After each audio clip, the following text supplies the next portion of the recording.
আমার মতো এত সুখী নয়তো কারো জীবন, কি আদৌ স্নেহ ভালোবাসায় জড়ানো মায়ার বাঁধন। ইমুতো ছেলের মেসেজ আসছে, বাবা আপনার নামে 20,000 টাকা পাঠাইছি, এই টাকা দিয়ে আপনি ডাক্তার দেখাবেন এবং ভালো ফলমূল কিনে খাবেন।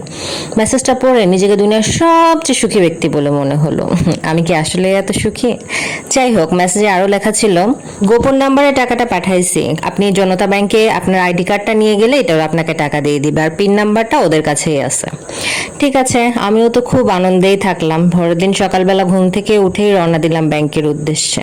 হাঁটতে বড় কষ্ট হচ্ছে, তবুও আমাকে যেতে হবে, আমার ছেলে যে টাকা পাঠাইছে। খুব কষ্ট নিয়ে লাঠিতে ভর দিয়ে হাঁটতে হাঁটতে ব্যাংক পর্যন্ত পৌঁছালাম। ওখানে যাওয়ার পর আমার দেখা হলো ব্যাংকের ম্যানেজারের সাথে। সে আমাকে বলল যে, স্যার আপনি একাই এসেছেন, এত কষ্ট করে একা না এসে সাথে কাউকে নিয়ে আসলেও তো পারতেন। আমি বললাম আমার সাথে আসার আসলে কেউ নাই, সেজন্য আমাকে একাই আমার কাজ করতে হলো। সে আমাকে তার রুমে নিয়ে যায় বসালো, বলল আপনি এখানে বসেন, আপনার কাজটুকু আমি করে দিব। আমি তাকে আমার কাজের কথা বললে সে বলল যে আপনি একটু ওয়েট করেন। সে তার একজন কর্মচারীকে ডাক দিয়ে নিয়ে বলল আমার টাকাটা তুলে আনার জন্য। কিন্তু কিছুক্ষণ পর কর্মচারীটা ঘুরে এসে ম্যানেজারকে বলল যে এই টাকার বেনিফিশিয়ারি তো উনি না, পিন নাম্বার কিছুতেই কাজ করছে না। তখন ম্যানেজার উঠে গেল, সেও কয়েকবার চেক করলো, চেক করে এসে বলল যে স্যার আপনার ছেলে যে টাকা পাঠাইছে তার বেনিফিশিয়ারি তো আপনি না, এবং আমরা পিন নাম্বার দেওয়ার পরেও সেটা কাজ করছে না। আমি খুব হতবাক চোখে তার দিকে তাকিয়ে বললাম আর একবার একটু চেক করবেন? সে বলল অবশ্যই, যদিও আমরা চেক করছি।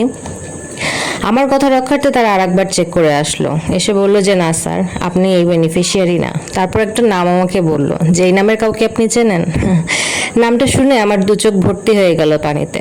আসলেই তাই, আমার ছেলে টাকা পাঠাইছে, হ্যাঁ তার শ্বশুর বাবাকে টাকা পাঠাইছে, তার নিজের জন্মদাতা বাবাকে না। কি করব, চোখটা মুছতে মুছতে ব্যাংক থেকে বের হয়ে আসলাম। আসলে করার কিছুই নাই আমার, আর কোনো কথা যেন মুখ দিয়ে আমার বেরই হচ্ছে না, পা দুটা অসাড় হয়ে যাচ্ছে আর আমি হাঁটতেও পাচ্ছি না। তবুও হাঁটতে হবে, বাড়ি পর্যন্ত যে আমাকে পৌঁছাতে হবে, রাস্তায় পড়লে কে দেখবে আমাকে। খুব কষ্টে হাঁটতে হাঁটতে নিজের বাড়ির উদ্দেশ্যে রওনা দিলাম।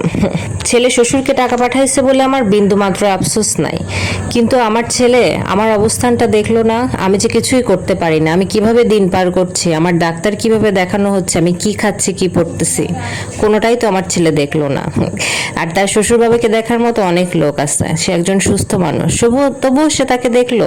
আমার আসলে আফসোস নাই, জীবন নিয়ে যতটুকু আফসোস ছিল আজকে সবটুকু আফসোসই যেন শেষ হয়ে গেল। এটা একটা সত্যি ঘটনা। গৌরীপুর জনতা ব্যাংক থেকে জনতা ব্যাংকের ম্যানেজার ঘটনাটা লিখছে। ঘটনাটা পড়ে আমার প্রচন্ড কষ্ট হয়েছিল যে সেই বাবাটা না হলে কতটা অপমান বোধ করছে, কতটা অসহায় ফিল করছে ওই ব্যাংকে বসে থেকে, তার কতটা কষ্ট লাগছে।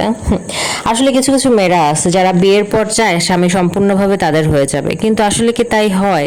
নিজের বাবা মা বলে একটা কথা তো অবশ্যই আছে দিন শেষে। যার যার বাবা মা আমি মনে করি তার তার দেখাই সব থেকে বেটার। বাবা মা যাই করুক, দিন শেষে তারা তো আমাদের মানুষ করছে, বড় করছে, তাই তাদেরকে দেখা আমাদের দায়িত্ব, কর্তব্যের মধ্যেই পড়ে। ছেলেটা যখন তার শ্বশুরের জন্য টাকা পাঠাইছে সে অবশ্যই পারতো তার বাবার জন্য টাকা পাঠাইতে, কেন পারবে না? কিন্তু সে পাঠায়নি, এটা সে চরম একটা অন্যায় করছে আমার দৃষ্টিভঙ্গি থেকে। যাই হোক, যার যার ব্যক্তিগত ব্যাপার এটা।